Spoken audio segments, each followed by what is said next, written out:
ดีค่ะฉันชื่อควีนฉันชอบและรักทะเลมากเดี๋ยวถ่ายรูปก่อนสวยอ่ะสวยไหมสวยหรือถ้าหากจะให้เปรียบทะเลก็เหมือนกับหัวใจและลมหายใจของฉันเลยล่ะแล้วเขาอ่ะฮะได้ยินที่เราคิดได้ไงอ่ะมา2 คนถ่ายคนเดียวได้ไงก็กำลังจะถ่ายนี่ไงใจร้อนว่ะมากนะพอแล้วไปหาที่นอก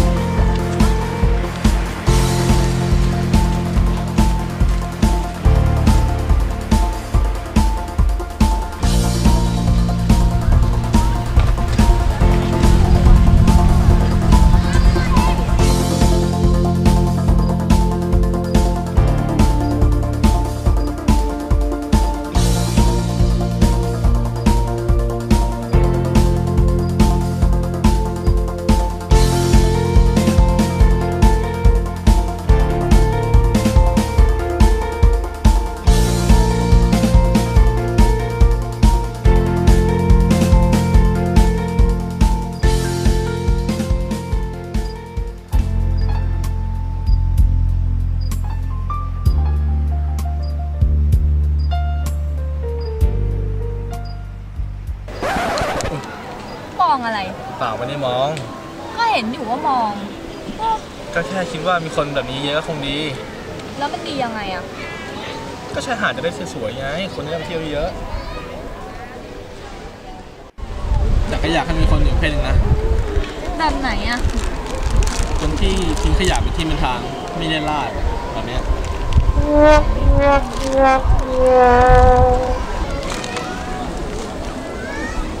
ไปถ่ายรูปเขากับทะเลให้หน่อยดิยังให้สวยๆนะสิ่งที่ขาดไม่ได้เลยเวลาที่ฉันมาเที่ยวทะเลก็คือการถ่ายรูปคู่กับวิวทะเลที่แสนสวย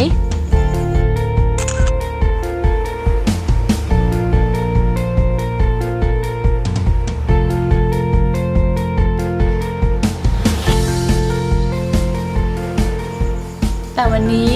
รูปถ่ายที่ได้มากลับไม่สวยเพราะว่ามีขยะมากมายติดเข้ามาในรูปถ่ายของฉันรูปไม่สวยเลยอ่ะวิวไม่สวยเลยอ่ะขยะเต็มไปหมดเลยอ่ะก็ช่วยไม่ได้คนแบบเธอมีเยอะคนแบบเขาช่วยเก็บขยะมีน้อยก็จริงนะคนที่มาคอยใส่ใจดูแลเพื่อให้ทะเลสะอาดสวยงามนั้นมีน้อยแต่คนแบบฉันที่บอกว่ารักทะเลนักหนากลับไม่เคยลงมือทำอะไรแบบผู้หญิงคนนั้นเลยดีแต่บอกว่ารักแต่ก็ไม่เคยช่วยรักษาจนทำให้ฉันคิดว่าฉันรักทะเลจริงๆหรองั้นเรามาทำให้มีคนแบบผู้หญิงคนนั้นเยอะๆกันเถอะถ้าอยากเห็นทะเลที่เรารักสวยงามก็ควรเริ่มจากตัวเราทิ้งขยะให้เป็นที่เป็นทาง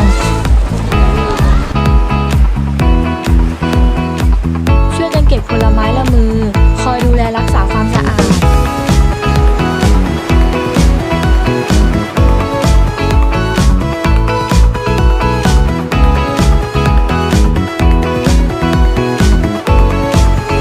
และนอกจากเวลาที่เราเก็บขยะบนชายหาดทะเล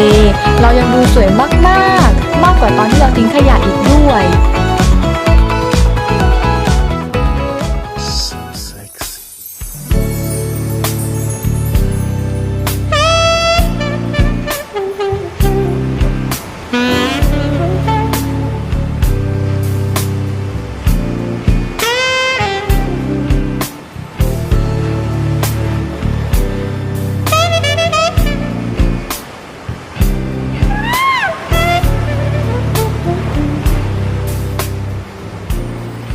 ดังนั้น